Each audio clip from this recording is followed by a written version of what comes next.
สวัสดีเนาะเพื่อนๆเนาะคลิปนี้ค่อยจะมาบอกวิธีเบิ่งรหัส Facebook เนาะสำหรับคนที่บ่ฮู้เบิ่งรหัส Facebook เนาะเวลาที่เราออกจากระบบของ Facebook แล้วบ่จื้อรหัสหรือว่าลงไปกดออกจากระบบเนาะ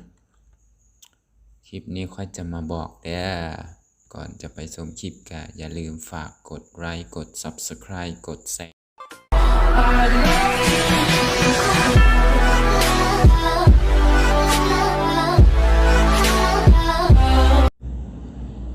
เฟซบุ๊กของเราเองเนาะ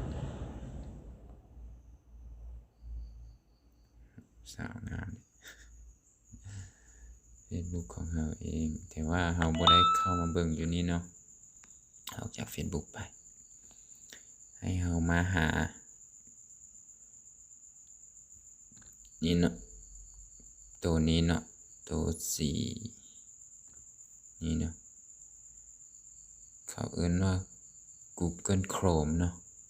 ตัวนี้นะ Google Chrome ที่เข้าไปหลังจากเราติ๊กเข้ามาแล้ว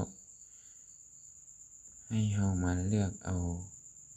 ขีด3ขีดอยู่ทางเทิงนี้เนาะแต่ตัวนี้มันเป็นการดาวน์โหลดก็คือ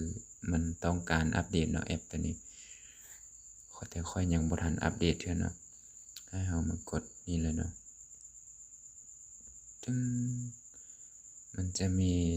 แท็บมีหลายๆอย่างเนาะให้เรามาหาคำว่าตั้งค่าเนาะตั้งค่าตัวนี้เนาะ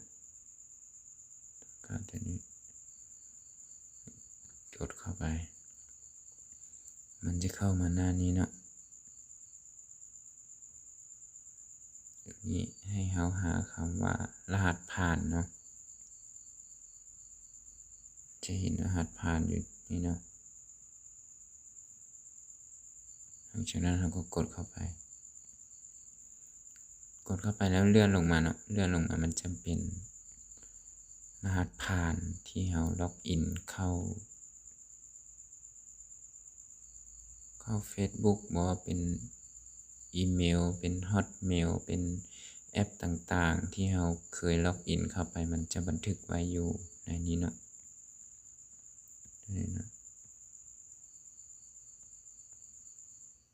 มันจะบันทึกให้เราไว้อยู่นี่เลยเนาะตัวนี้เข้าไปตัวนี้เนาะตัวนี้จะเป็นนี่เนาะตอนนี้เรายังปิดตามอยู่เนาะตัวนี้จะเป็นรหัสเป็นรหัส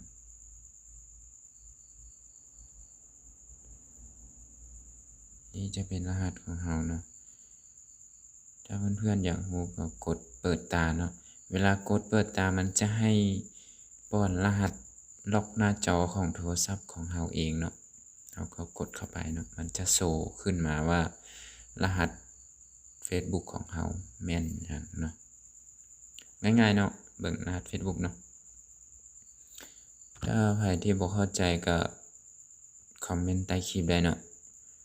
อย่าลืมฝากกดไลค์กด Subscribe กดแชร์ให้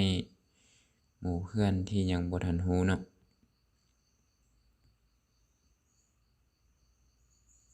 เนาะก็ท้ายนี้ก็ขอจบคลิปเนาะ Tell me pretty lies, look me in the face. Tell me that you love me.